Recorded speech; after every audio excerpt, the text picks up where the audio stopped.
Hello, welcome. Um, I'm just going to go through the notes I've taken from the last week and discuss it and allow the flow to happen, basically, and share my thoughts from this last week.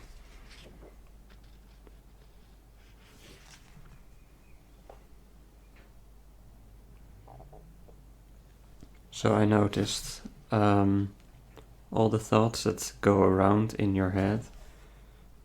I wrote down it seems a bit like a swarm of insects or a big swarm, and it exists of all the different things I've heard before, all ideas, all things that have been spoken by people in the environment. And this can be basically bullshit. There can be some wisdom. It's basically one giant collection of stuff that you just absorbed from the environment around you. And then that some people may think that they are that cloud or that swarm. So all the things going on through the head, in the head. That is who I am.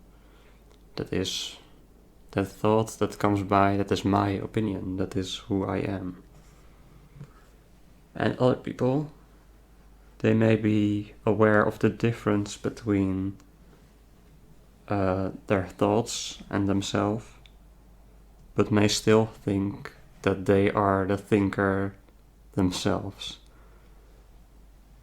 So if there's a thought going in my head and I don't agree with the thought, so there is the disagreement, but there's still the idea of I was thinking that thought.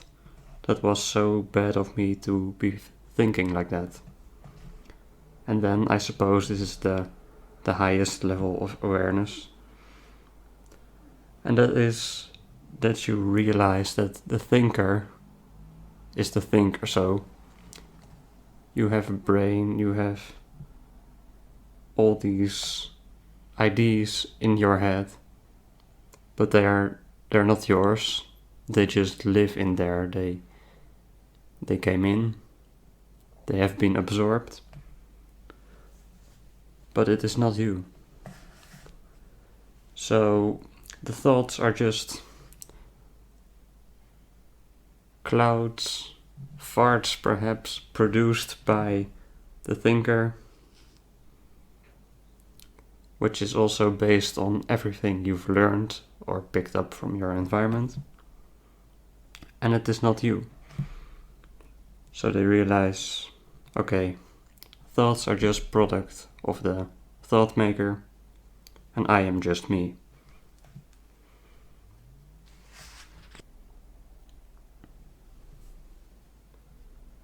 People are so used to reactions that responses may confuse them.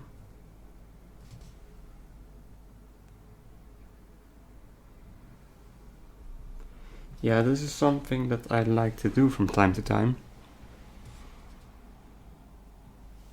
Especially when someone responds in a very angry, triggered, emotional way, then the logical thing would be to get angry back at them and that sort of thing.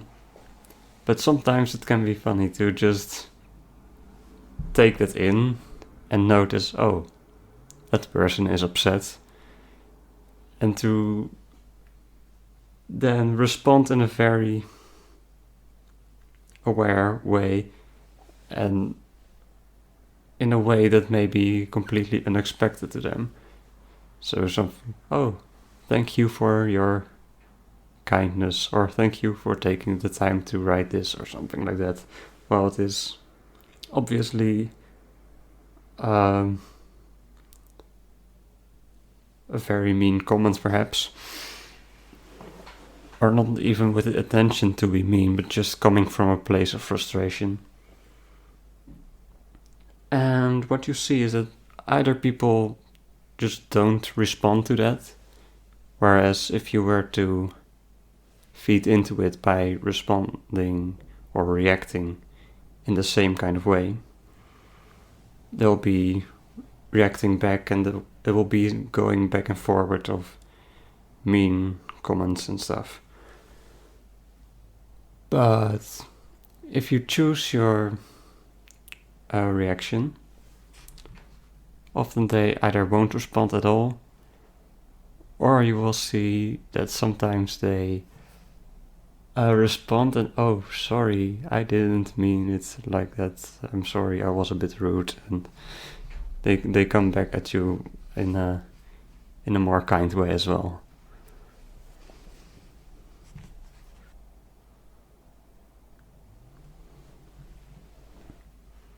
So here is something about learning from mistakes. And I was always told to learn from my mistakes, which is it's a good thing to do, but I think it is also misunderstood. At least it was misunderstood by me growing up. So the way I saw it, I should never make the same mistake twice. So if it happened once, this should never ever happen again. So what I would learn from it is, okay, this was a failure, I should never do that again. But what I realize now, learning from your mistakes, it is probably better to see how can I still keep on doing what I'm doing, what I want to do or whatever. So not give up on it, but how can I move forwards, but in a just little bit more skilled, capable way. So let's see if there's just one element of what went wrong. See if there's a way to move around that object or learn from that obstacle. So what I wrote down, what can be learned without limiting self-expression, but transcending it instead. So yeah, I think that's a way better way to look at the learning from your mistakes kind of advice. How can I keep on going in a bit smarter way, but not limit myself, not limiting myself what I want to do.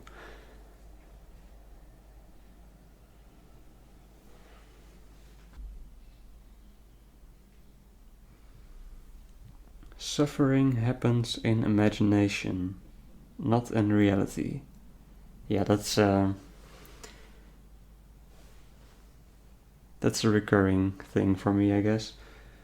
One I have heard often before, so it's not really my own insight that came up this week, but just a reminder, I guess. Because anything can happen to you. It could be painful, but to suffer from it is basically wishing it did not happen, wishing reality was different than it is, and that's not really useful because things are as they are. And you're not really going to do anything about it. But even sometimes when something happens that is not directly painful or anything, but just something that you at some point may have decided, I don't like this, for whatever reason. And something that I have experienced is at some point I built up resistance within me to go back in my backpack because I thought, what a bother, all these things that I need to put in my bag. And basically every time I needed to pack in my bag, I kept on repeating that that thought. And it became stronger, and at some point I really hated doing it, and I would avoid doing it at all, building up a lot of resistance in any case. And I think that is suffering, because really there is no problem. You just put your things in the bag and it is what it is. So suffering happens in imagination, not in reality. It is all in the thoughts we think about it. It is the thoughts, oh, what a bother, I really don't like doing this, oh, now I need to pack my bag again. But that's all in your imagination, that's all your thoughts, and that way you're sort of creating suffering for yourself, which is, yeah. It is understandable, but not really useful, so I guess I should better stop that. So at some point what I did, I realized, okay, this is getting worse and worse and it's pointless. So I just reminded myself to... I was going to pack in my bag, pack in all my stuff. And while doing it, keep repeating to myself something positive. I like doing this. Oh, this is so much fun. This is so much fun. I like doing this. I like doing this. And basically what I did, even though I may still feel a little bit of resistance, at least when you say, oh, I like doing this, this is so much fun, the moment you're thinking that, you cannot think about, oh, what a bother this is, I really don't like doing this. So you're, in the first place, you're blocking the negative thoughts from strengthening themselves. And even though you may not yet feel positive about it yet, you're at least planting the seeds and watering the seeds. So I kept doing that every time I packed in my bag. And now, well, enjoying is a big word, but I don't mind doing it at all. So that's great. Carefully choose the way you think about things before you create unnecessary suffering for yourself.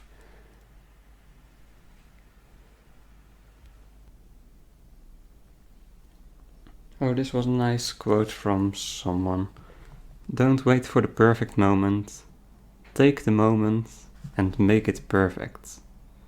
It was from David George Brooke, someone I found on YouTube. And indeed, there is only now. There is only one moment, which is now. And you can wait for the perfect moment.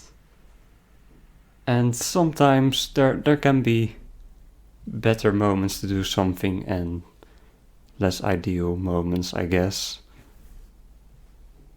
Like there's also an element of patience. For example, if you plant something, you still need to wait for the plant to grow.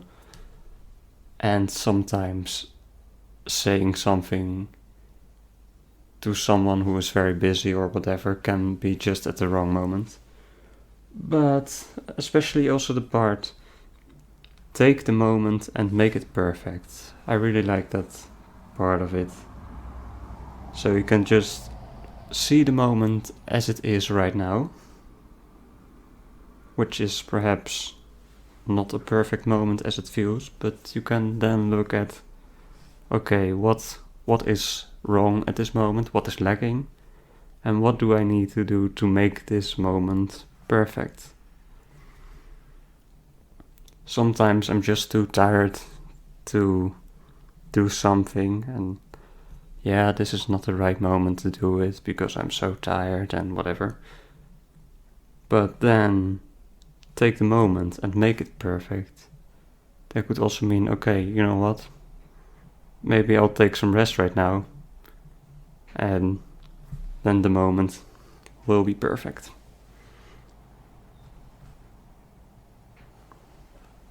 Or perhaps my thoughts are way too negative. Oh, maybe I should grab my list of all the affirmations and positive thoughts that I have. Go through all these thoughts, and then my thoughts will be happy and healthy again. So you see, what can you do to make this moment the perfect moment? Because really, there is only now. And if you wait for another moment, there is no other moment. What do you make of it?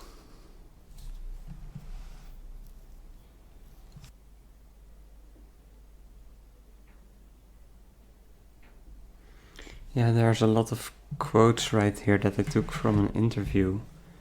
It was an interview with Dorota Stanczyk. Not sure if I'm pronouncing that right. And I guess there's way too much to go through. So I'll just pick one. We can only have everything if we are ready to let go of everything. I really like that one. Because when you really want something and you get so attached to, I need to get this, then there's this sense of desperation really clinging to it, perhaps also a bit of rush and impatience. And when you're living from that place of the desperation, usually things don't really work out that well.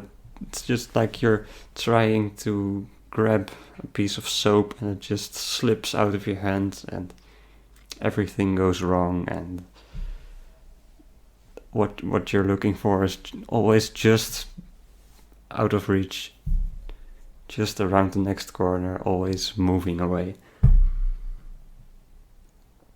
Whereas when we are ready to let go of everything, so if we really have no attachment to any outcome, we're just present, patience.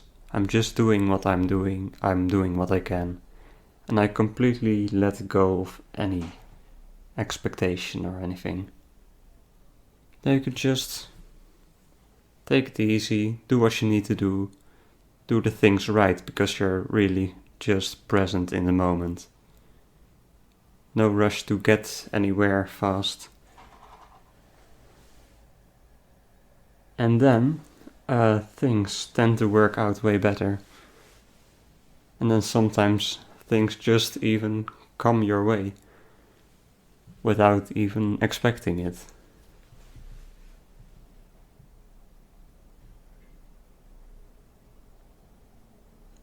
It also reminds me a bit of when you have the butterfly and you just allow the butterfly to land on you as you go around doing your things.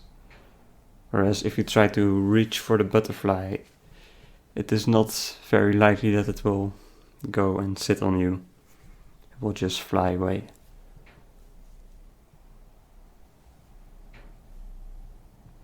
Whereas if you wait or are not even concerned with that the butterfly should be landing on you, then you can just allow it to come whenever the time is ready.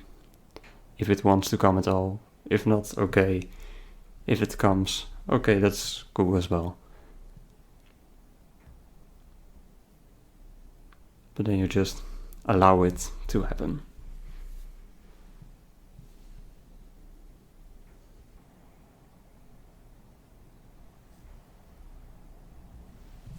Oh, and this one I like as well. Every moment of getting triggered is an opportunity to heal, go back to the root and accept. Because oftentimes there can be little things, small, big things that trigger you, trigger me, and the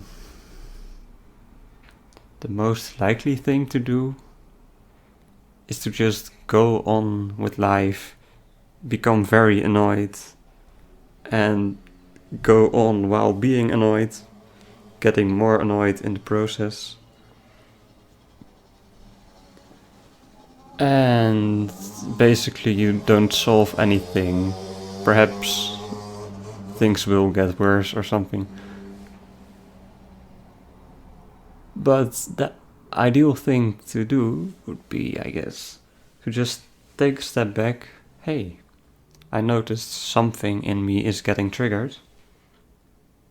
And as she said here, every moment of getting triggered is an opportunity to heal. So you can really look into it. Okay, what is getting triggered here?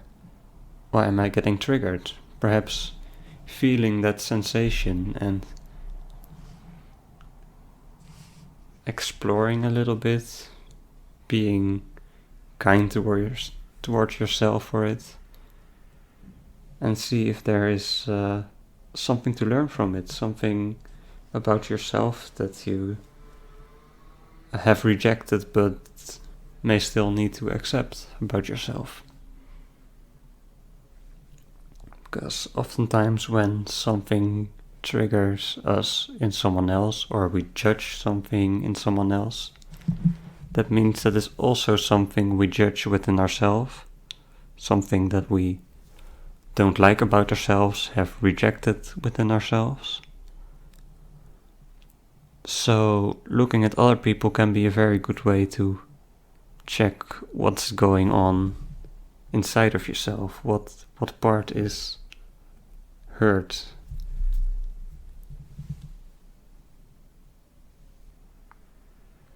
And often that hurt is not something that you created yourself so much, it happened to you, some kind of negative experience or something. So that's a really good way to find out what are your weak spots, blind spots or whatever, and see if you can come to accept yourself for it and heal.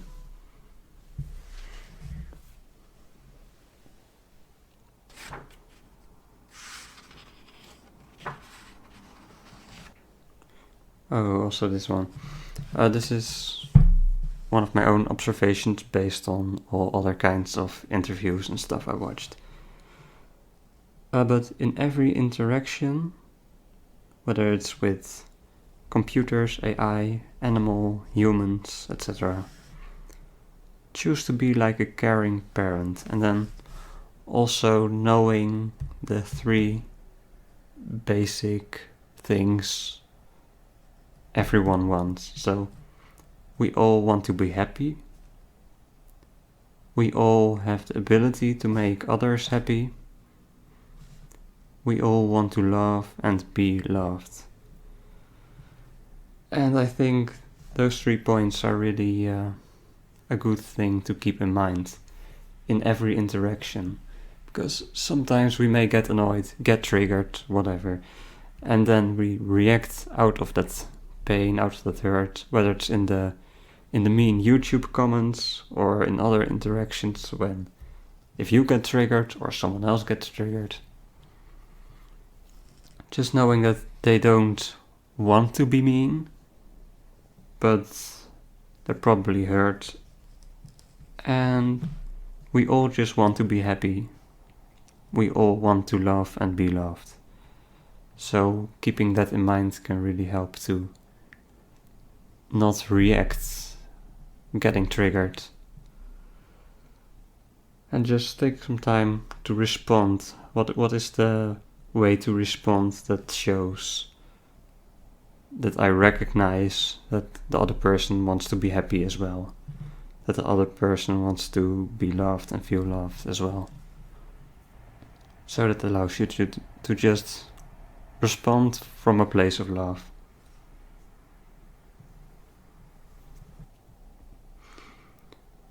Self-love is choosing your friends wisely.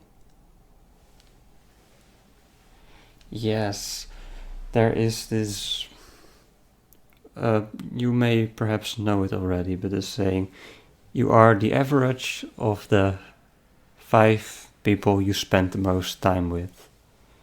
And basically, your environment shapes you. You shape your environment shapes you. And the people you spend the most time with really have an impact on your way of thinking, your way of feeling, of being. And it doesn't even need to be 5 persons in your direct environment. It can also be the YouTube videos you watch. So I had this when at a time I really listened a lot to the videos of Ralph Smart from Infinite Waters YouTube channel. And doing that for a while, completely immersing myself in both his videos, the video audio lectures from Wayne Dyer, Alan Watts as well, I believe. So if that is the sort of thing you surround yourself with, you completely notice how your way of thinking starts to shift as well, to be more in line with that.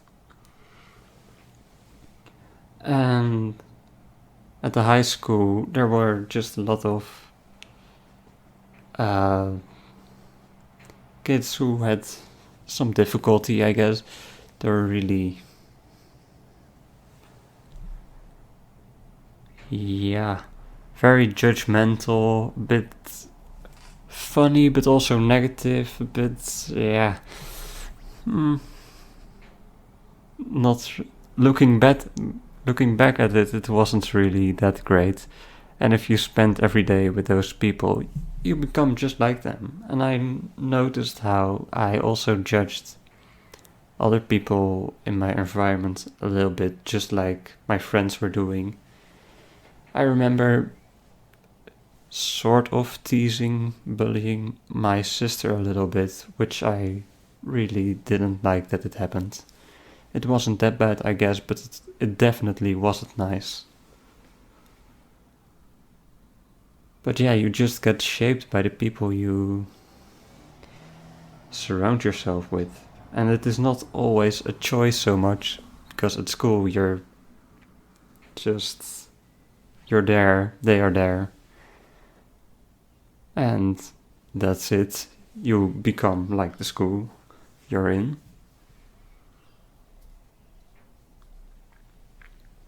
But if you have a choice, it is a very good idea to just have a look. Are the people I hang around with, do they really inspire me, or do I feel safe with them? Do I feel loved? Can I give love to them? Can I receive it? And as much as possible, surround yourself with people or just influences that really inspire you every day, and then you become like that.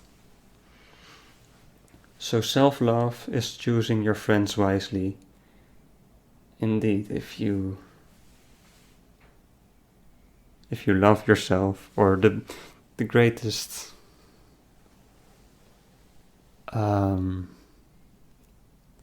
way of really making that true, loving yourself, is to choose your friends wisely, choose the friends that are loving. Okay, there's still a lot of things, but I think I will keep it at that.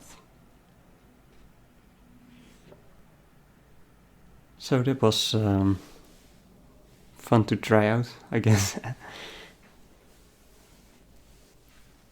I'm still finding it a little bit difficult to get into that flow, but I know it is getting better. So I may do this more often. Though at first I had the idea, maybe I should make a recap from the ideas of the past month. But it was just 1 week, or not even a week, because I skipped a lot of things. So I'm not sure about how I'm going to do this. But here it is. I hope you enjoyed, and see you later.